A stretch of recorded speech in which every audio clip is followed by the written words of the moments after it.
I would like to talk to you today about prayer, Islamic prayer, and the Kafir, the non-Muslim. So you may be a non-Muslim, but you play a part in the prayer of Muslims every day, and I thought it might be interesting for you to understand this. Muslims pray 5 times a day, and it's one of the 5 pillars of Islam.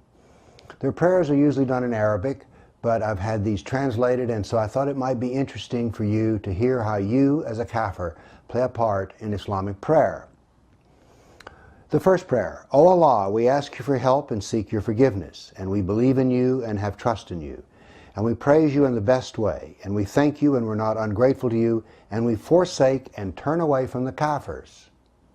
So here's our first mention as a Kafir, and it's Muslims are supposed to turn away from us. At least they pray to do that. Well, why is this? Well, there are no less than 12 verses in the Quran which state that Muslims are never the true friend of a Kafir. They can be friendly, but they're not really their friend. They're not a true friend. And this prayer reminds Muslims of this. Going forward, O Allah, we worship you only and pray to you and prostrate ourselves before you. And we run towards you and serve you, and we hope to receive your mercy, and we fear your punishment. Surely the Kafirs will receive your punishment.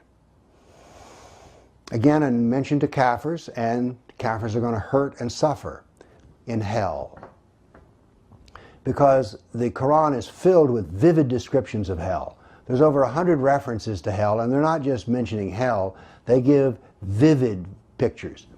The one I like best is as your skin burns off, you will grow new skin so that your suffering will continue.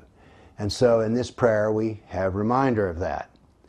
The second prayer: O Allah, verily we seek your help, we believe in you, we put our trust in you, and we praise you, and we're not ungrateful to you. O Allah, you alone do we worship, and to you we pray and prostrate. For your sake we strive. We hope for your mercy and fear your punishment.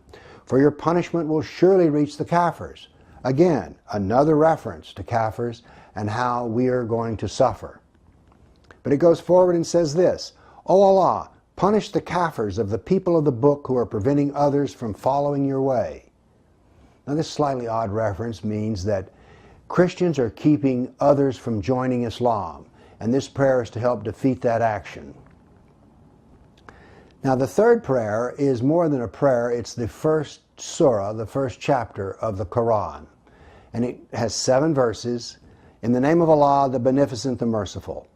All praise is due to Allah, the Lord of the worlds, the Beneficent, the Merciful, Master of the Day of Judgment.